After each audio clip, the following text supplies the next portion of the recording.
todo aquí abajo es que incierto. Pero qué bueno es saber que las cosas de Dios no son inciertas. Las cosas de Dios son firmes.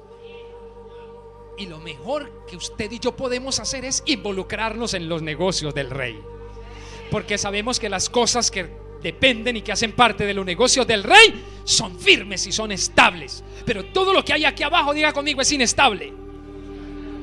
Gloria al Señor. ¿Cómo entendemos eso? Por el poder transformador de Dios.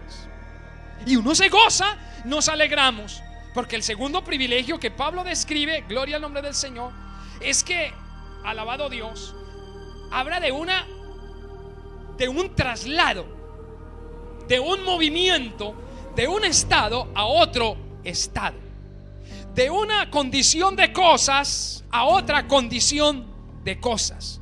Y la palabra griega que utiliza Pablo para trasladar, porque dice que Dios nos trasladó de las tinieblas a su luz, es metistemi, que tiene un uso especial en el mundo antiguo cuando un imperio derrotaba a otro imperio.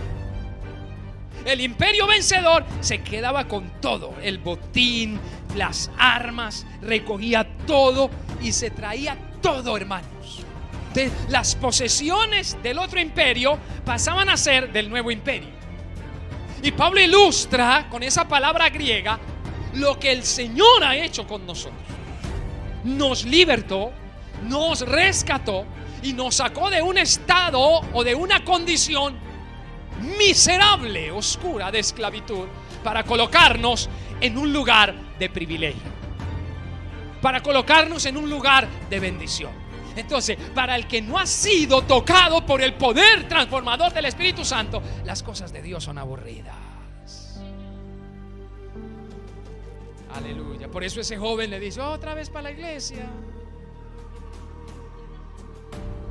Pero entréguele una tablet, colóquele internet y verá. Alabado sea el nombre del Señor. Diga conmigo: ¡ay! Alabado sea Dios. La oración es algo aburrido. La palabra, ay, leer la palabra. Ay, es que, pastor, cuando yo la leo empiezo a bostezar. La carne, ¿no? Eso le ha pasado a todo el mundo, no se preocupe. Eso no le ha pasado solamente a usted, eso le pasa a todos. Porque la naturaleza, mire la realidad de la naturaleza pecaminosa, hermano. Amén. Es un mover, es un ambiente donde lo espiritual choca. Lo espiritual choca contra la naturaleza pecaminosa. El poder transformador, porque el tema es, ¿cuál es el tema? El poder de la transformación espiritual. El poder de Dios choca con la naturaleza pecaminosa. Entonces lo pecaminoso, por el poder de Dios, va siendo ¿qué? Sometido. Porque no había otro poder que pudiera someter esa naturaleza. Por eso somos un milagro, porque el Espíritu Santo nos ha revelado a Cristo en nuestro corazón y hemos podido entender esas cosas. Alabado Dios. Entonces, el que ha sido tocado por el poder de Dios, le gusta orar, le gusta la palabra, le gusta el servicio, le gustan las cosas espirituales, gloria al Señor, porque está en un nuevo estado de cosas. Pero el hombre sin Dios, el hombre que no ha sido tocado por este poder, sigue siendo esclavo del mundo. Sigue siendo esclavo de las cosas terrenales, porque no ha tenido la experiencia que usted y yo hemos tenido. Y para eso está el Evangelio. Y por eso, hermano, nadie ha podido extinguir el Evangelio, ni podrá. El Evangelio seguirá. El Evangelio seguirá avanzando, porque Cristo lo dijo: las puertas del Hades, las puertas del infierno no prevalecerán contra la iglesia. Aleluya. Entonces, ¿qué hace la luz? Disipa la oscuridad. Gloria al Señor. Ahora, 5 aspectos rápidos de esto que Pablo está describiendo aquí. Número 1, ejemplo del poder transformador de Dios. Número 1, nos trasladó de las tinieblas a su luz. ¿Ok? ¿Cómo iba Saulo? Diga conmigo: en tinieblas. Y una luz se encontró con él. Una luz más resplandeciente que la luz del sol. Pero él iba en oscuridad. Él iba en tinieblas. Y solo esa experiencia podía producir en Saulo algo así, tan grande y tan hermoso. Amén, amados. Gloria al Señor, hermanos. Isaías 59:10 dice: palpamos la pared como ciegos y andamos a tientas como sin ojos. Tropezamos al mediodía como de noche. Estamos en lugares oscuros como muertos. Ese es el antiguo estado de ¿qué? De cosas. Sin Dios la persona entonces se mueve a tientas, a oscuras. Alabado Dios. Entonces, esta luz es reflejo o es señal o muestra de una luz espiritual. Porque Dios es luz. ¿Dios es qué? Luz. Y esa misma luz que resplandeció en la creación física ha sido o ha resplandecido en nuestros corazones. Hubo un reformador antes de Martín Lutero. Hubieron hombres que también procuraron y dieron pasos firmes hacia lo que es la reforma, que se rebelaron contra los dogmas del catolicismo, especialmente de los papas, que se declaraban, gloria al nombre del Señor, vicarios. Todos esos papas se declararon vicarios. ¿Sabe qué es un vicario? Representante de Dios en la tierra.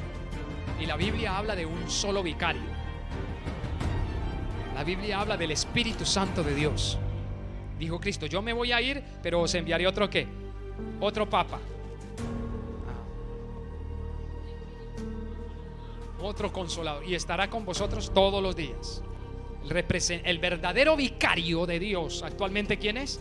El Espíritu Santo de Dios. Hubo un reformador llamado Thomas Bilney. Este fue el primero de los reformadores en pagar sus creencias con su vida. Fue mártir. Se convirtió en un predicador autorizado por el Papa. Pero la cuestión fue que ese hombre escudriñó tanto la palabra de Dios que comenzó a enseñar la verdad en las iglesias. Y pronto, hermanos, este hombre provocó al exhortar a la gente a orar directamente a Dios en lugar de a los santos. Fue el primero que empezó a predicar contra eso, de orarle al yeso, de orarle a las imágenes. Se levantó contra eso. Y este hombre dijo, gloria al nombre del Señor, cuando Bilney leyó que Jesucristo había venido al mundo para salvar a los pecadores, dijo que él era como si se hubiera hecho de día después de una noche tenebrosa. O sea, cuando él creyó por fe, él dice que se le hizo como de día. Y sintió en el alma que la oscuridad que había en él se fueron, y comenzó a entender todas las cosas. Y de ahí en adelante, ¿quién paraba a ese hombre predicando contra todos esos dogmas religiosos? Alabado Dios, que no producían nada en la vida del hombre, porque el poder de Dios lo transformó. El poder de Dios tuvo que haberlo transformado a usted. Aquí y aquí y en todo nuestro ser. Entonces, nos sacó de las tinieblas a su ¿qué? Ok. Nos trasladó en segundo lugar de la condenación al perdón. ¿Cuántos éramos pecadores? Practicábamos el pecado. Eso no quiere decir que todavía no seamos pecadores. La diferencia está en que ya el cristiano no practica el pecado. Amén. No lo practica porque hay una nueva naturaleza en él.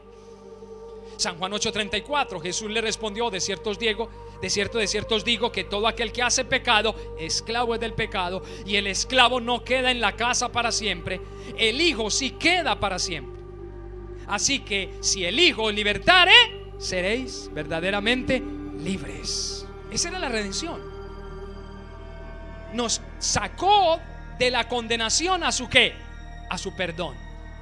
Porque merecíamos el castigo, merecíamos el infierno. Eso era lo que nosotros merecíamos, porque nosotros nos rebelamos, nosotros nos desviamos, nosotros no queríamos a Dios. Pero un día esa misma gloria que visitó a Saulo nos ha visitado a nosotros. En Saulo se mostró literalmente fue con Saulo, hermano. Hasta ahí le llegó los pasos que ese hombre llevaba. Y cuando Cristo llegó a su vida, hasta ahí llegaron los pasos que usted llevaba. Cuando Cristo llegó a mi vida, hasta ahí llegaron los pasos que yo llevaba. Gloria al nombre del Señor. Entonces nos sacó en tercer lugar de la esclavitud a la libertad. Nos sacó o nos trasladó de la condenación al perdón. San Juan 3, 19 y 20.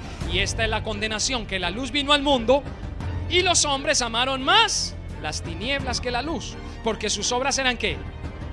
Porque todo aquel que hace lo malo, ¿qué aborrece?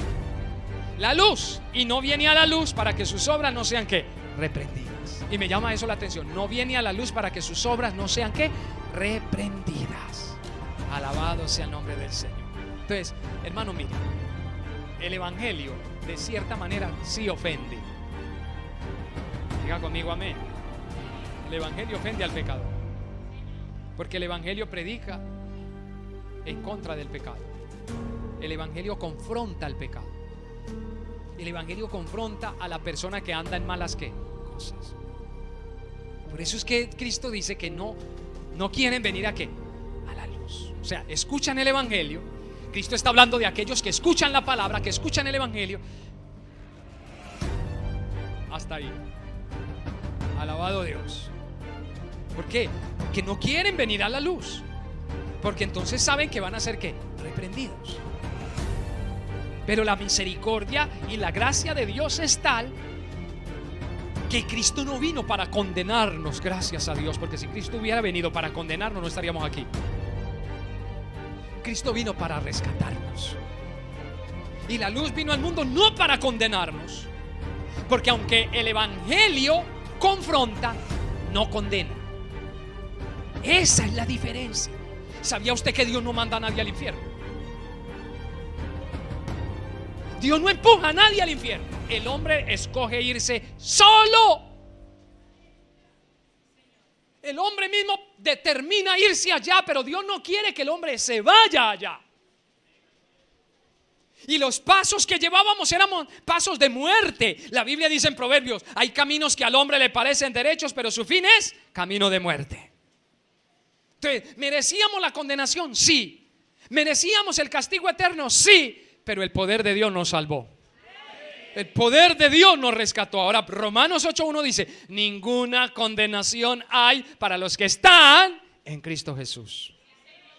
Mire el nuevo estado de cosas. Ya no hay condenación.